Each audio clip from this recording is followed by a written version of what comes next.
¿Sabes qué significa la palabra manga? En japonés es simplemente historieta, pero en Occidente la utilizamos para referirnos a una de las tradiciones de cómic más importantes del mundo.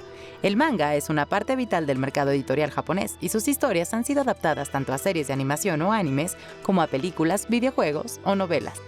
¿Quieres saber cuál fue el primer manga de la historia? ¿Por qué los ojos de sus personajes son enormes? ¿O cuál es el verdadero sentido de su lectura? Descúbrelo en este video.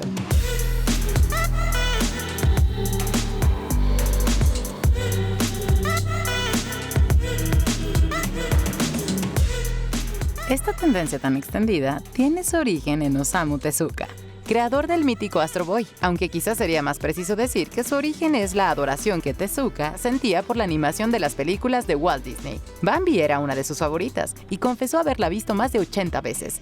El estilo de las películas Disney de la década de los 30 y 40 obsesionó a Tezuka, que tomó prestados los grandes y expresivos ojos de sus personajes para su obra. Como su trabajo fue fundacional para el manga moderno, este rasgo se ha mantenido en el diseño de personajes hasta ahora.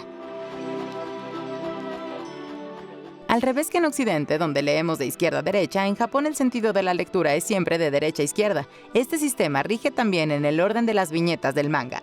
En el pasado, por temor a confundir a los lectores cuando el manga se ha publicado fuera de Japón, a veces se han volteado las páginas y viñetas para adaptarlas al sentido de lectura occidental.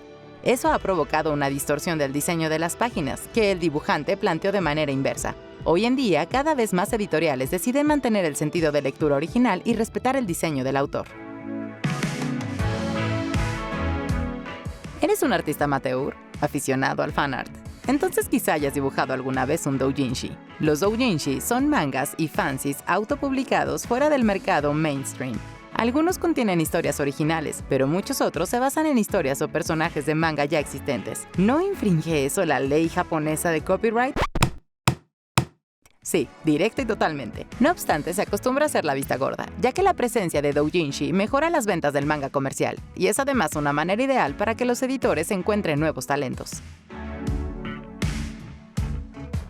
Aunque muchos pensamos en Astro Boy como primer ejemplo del manga moderno, en realidad se considera que este honor pertenece a Tagosaku Tomokube no Tokyo Kenbutsu, creado por Rakuten Kitazawa en el 1902 para el suplemento dominical del periódico Jiji Shimbo. Su historia trata de dos campesinos que viajan a la gran ciudad sin saber nada de la vida moderna. Kitazawa fue además el primero en utilizar la palabra manga, y durante su carrera formó a muchos jóvenes dibujantes y animadores.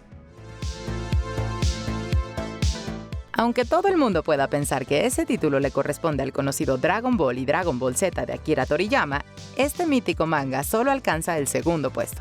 Pero entonces, ¿qué manga ocupa el codiciado número 1?